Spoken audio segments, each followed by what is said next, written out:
Disclaimer. இந்த video எந்த loan app, bank அல்லது ஃபைனான்சியல் சர்வீஸையும் ப்ரமோஷன் செய்யவில்லை. இது கல்வி மற்றும் பொது தகவல் நோக்கத்திற்காக மட்டும். ஆக்சுவலி வேற வீடியோ எடுக்கலாம் தான் அந்த ஸ்கிரிப்ட். பட் ஆனா ஒரு சப்ஸ்கிரைபர் பண்ண கமெண்டை பார்த்த உடனே இதை பத்தி வீடியோ போடணும் அப்படின்றதுக்காக தான். அதாவது அவர் என்ன சொல்லியிருந்தாருன்னா, no need for repayment loan ஆப்பை பத்தி ஒரு வீடியோ போடுங்க அப்படின்னு சொல்லியிருந்தாரு. அதாவது நம்ம ஒரு லோன் எடுக்கிறோம், அந்த லோனை திரும்ப கட்ட தேவையில்லை அப்படின்ற மாதிரி ஒரு அப்ளிகேஷன் இருந்தா சொல்லுங்க அப்படின்ற மாதிரி நம்ம கிட்ட கேட்டாங்க. அதை பற்றி தான் இந்த வீடியோவில் நம்ம பார்க்க போறோம். தெளிவா அலசி ஆராய போறோம். அதாவது இப்போ வரைக்கும் மக்கள் கிட்ட இந்த ஒரு வார்த்தைன்றது மிக அதிகமா பரவிக்கிட்டு தாங்க இருக்குது.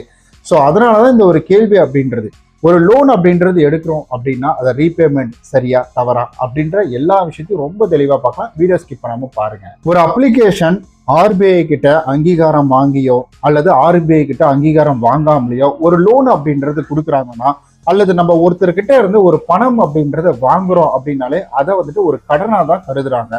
அப்படி வாங்கக்கூடிய பணத்தை நியாயப்படியும் சட்டப்படியும் அதை நம்ம திருப்பி கொடுத்துதான் ஆகணும். அது உண்மை.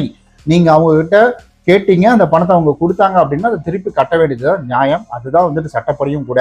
நம்ம தர்மத்தின்படி கடைபிடித்தாலே அதுவும் உண்மைதானே. ஸோ அப்படி இருக்கும் பொழுது ஒரு கடனை வாங்கிக்கிட்டே நம்ம அதை திரும்ப கட்ட மாட்டேன், ரீபேமெண்ட் இல்லாத ஒரு லோன் அப்படின்னா அது எந்த முறையிலும் சாத்தியமான ஒன்று கிடையாது. இதுல நமக்கு இது ஒருவேளை நமக்கு நல்ல அப்ளிகேஷனா இருக்குது அப்படின்ற பட்சத்துல அது என்ன ஆகும்னா, நமக்கு சிவில் பாதிப்பு அப்படின்றது ஏற்படும். பேங்க் லோனா இருக்கட்டும் சரி, கிரெடிட் கார்டு அப்ரூவலா இருக்கட்டும் சரி, இல்லை ஹோம் லோனா இருக்கட்டும் சரி, பிற்காலத்துல நம்மளுடைய குழந்தைங்களுக்கு நம்ம எஜுகேஷன் லோன் போறோம் அப்படின்னாலும் சரி, அது எதுவுமே கிடைக்காது. இந்த சாத்தியக்கூறுகள் இதுல அதிகம். இதுல ஒரு சில அப்ளிகேஷன்கள்லாம் என்ன பண்றாங்க, லோன் தரேன்னு சொல்லிவிட்டு லோன் தரக்குள்ள கான்டாக்ட் லிஸ்ட் அளவு, கான்டாக்ட் நம்பருக்கு கால் பண்றது, சொந்தக்காரங்களுக்கு கால் பண்றது, தவறான புகைப்படங்கள் அனுப்புறது, அப்படி இல்லைன்னா சொந்தக்காரங்களுக்கு மெசேஜ் பண்றது, போட்டோ மார்பிங் பண்ணி அனுப்புறது, இந்த மாதிரி விஷயங்கள் எல்லாமே பண்றாங்க. இப்படி இருக்கக்கூடிய ஒரு அப்ளிகேஷன் இருக்கு அப்படின்னா அதை நீங்க ஏற்கவே வேண்டாம்.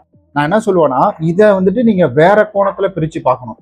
இப்போ கடன் கட்ட வேண்டிய அவசியம் இல்லை, ஓகே. இந்த மாதிரி த்ரெட் பண்றது, 7 நாள் அப்ளிகேஷன்ல போட்டோ அனுப்புது பாத்தீங்கன்னா, இதுலலாம் நம்ம திரும்ப பேமெண்ட் பண்ணக்கூடிய அவசியம் கிடையாது தான். ஆனா அதையும் நீங்க ரெஜிஸ்டர்ட் அப்ளிகேஷன்ல ஏதாவது ஒரு கான்டாக்ட் நம்பருக்கோ அல்லது ஒரு மாதிரி அக்ரெசிவா மிரட்டி காசு வாங்குறாங்க, நீ காசு கட்டலினா அப்புறம் பாரு, இந்த மாதிரிலாம் சொல்றாங்கன்னா அதையும் இதையும் நீங்க கம்பேர் பண்ணிக்க வேணாம். இப்ப 7 நாள் அப்ளிகேஷன் நீங்க லோன் கேட்காமலே கொடுத்துருவாங்க. நீங்க லோன் கேட்டு கொடுத்தாலும் நீங்க கேட்கிற அமௌண்ட் கொடுக்காம அவங்க இஷ்டத்துக்கு பேங்க் அக்கௌண்ட்ல ஒரு பணத்தை போட்டவங்க, இதெல்லாம் சட்டப்படி தப்பு. இது பண்ணக்கூடாது. இந்த மாதிரி அப்ளிகேஷன் நீங்க திரும்ப பணம் கட்டினாலும் திரும்ப பணம் கேட்டு மிரட்டுவாங்க. இந்த மாதிரி அப்ளிகேஷன்ல நீங்க பேமெண்ட் பண்ண வேண்டிய அவசியம் கிடையாது. அது 7 நாள் அப்ளிகேஷன் சட்டவிரோதமா நான் ஏன் அனுமதி இல்லாம அக்கௌண்ட்ல பணத்தை போட்டு எனக்கு திரும்ப கேட்கறாங்கன்னா அதுக்கெல்லாம் பணம் கட்ட வேண்டிய அவசியம் கிடையாது. ஸோ இதுதான் நோ நீட் ஃபார் ரீபேமெண்ட். இந்த லோனை நீங்க எடுங்கன்னு நான் எந்த காலத்திலுமே பரிந்துரை பண்ணவே மாட்டேன். ஏன்னா இந்த மாதிரி நம்ம ஒரு விஷயத்துல மாட்டிக்கிட்டு தான் நம்ம நிறைய வீடியோ போட்டுக்கிட்டு இருக்கோம், யாரும் இப்படி போய் மாட்டிடக்கூடாது அப்படின்றதுக்கு. அப்போ இதை நீங்க வேற கண்ணோட்டத்துல பார்க்கணும்னு நான் சொன்னேன் இல்லைங்களா.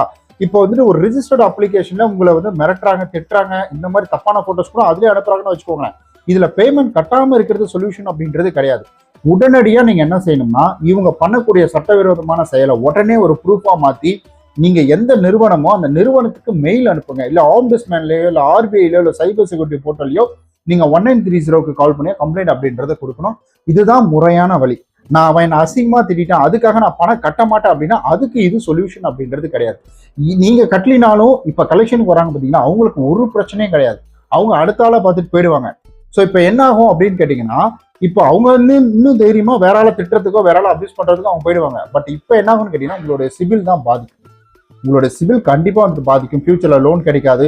இதை கலெக்ஷன் பண்ண வேற ஒரு ஆள் வருவாங்க. ஒவ்வொருத்தர்கிட்டையும் சொல்லி நீங்க டயர்ட் ஆவீங்க. இந்த மாதிரி என்ன அவன் திட்டான் அதனால தான் பண்ணல சார், அவர் திட்டானா அப்பயே நீங்க ஆக்ஷன் எடுக்க வேண்டியதுதான் சார் அப்படின்ற ஒரு கேள்வியும் வரும். அதனாலதான் சொல்றேன், நீங்க 7 நாள் அப்ளிகேஷனை தனியா வச்சுக்கோங்க. அது வேண்டாம், அதை இதுக்குள்ள கொண்டு வராதிங்க. ஒரு ரிஜிஸ்டர்ட் அப்ளிகேஷன் இந்த மாதிரி ஒரு விஷயம் நடந்ததுன்னா நீங்க பொறுத்துக்குங்கன்னு நான் சொல்லல, பொறுத்துக்காதீங்க. அதுக்காக பேமெண்ட் கட்டாம இருக்கிறதுன்றது அது சரியான முறை கிடையாது. நான் சொல்லிட்டு போயிடலாம், ஏங்க உங்களுக்கு அசிங்கமா திட்டான பணம் கட்டாதீங்க பாத்துக்கலாங்க அப்படின்னு சொல்லிட்டு போயிடலாம். பட் ஆனா ரியாலிட்டி என்னவோ அதை தான் நம்ம சொல்லுவோம். ஒரு லோன் எடுத்தா அதை ரீபேமெண்ட் பண்ண வேண்டியது நம்மளுடைய கடமை. அதுல வரக்கூடிய பிரச்சனைகள் ஏதாவது வந்துச்சுன்னா, இல்ல எக்ஸ்ட்ரா பணம் கேட்டா அதை நம்ம கட்டவே தேவையில்லை. அதை நம்ம பிரிச்சு பார்க்க கத்துக்கிறோம். ஸோ இதுதான் அவருக்கு கொடுக்கக்கூடிய ரிப்ளைமோ. இந்த நோ ரீபேமெண்ட் லோன் ஆப் அப்படின்றது கிடையவே கிடையாது பிரதர். தயவு செஞ்சு இன்டர்நெட்ல சில வடக்கன்ஸ் எல்லாம் இந்த மாதிரிலாம் பேர் போட்டு வச்சிருக்கிறாங்க. அந்த மாதிரி அப்ளிகேஷன்ல நீங்க இன்ஸ்டால் பண்ணிவிட்டு 7 நாள் அப்ளிகேஷன்ல போய் மாட்டிக்காதீங்க. இந்த கேள்வி ரொம்ப சரியான கேள்வி, சூப்பரா ஒரு கேள்வி கேட்டிருக்கீங்க. ஏன்னா இது நிறைய பேருக்கு உதவும். ரொம்ப நன்றி இந்த கேள்வி கேட்டதுக்கு பிரதர். மறக்காம சேனலை சப்ஸ்கிரைப் பண்ணிக்கோங்க. மறக்காம இந்த ஏர் கம்ப்ரஸர் உங்களுக்கு வேணும்னா வாங்கிக்கோங்க. இதனுடைய விலை 1800 தான். ஸோ இது பார்த்தீங்கன்னா என் காருக்காக வாங்கினேன், பட் என் பைக்குக்கும் உதவுது, என் சைக்கிளுக்கும் உதவுது, என் ஃபுட்பால் வீட்டில் இருக்கு பார்த்தீங்கன்னா அந்த ஃபுட்பாலுக்கு கூட இது உதவுது.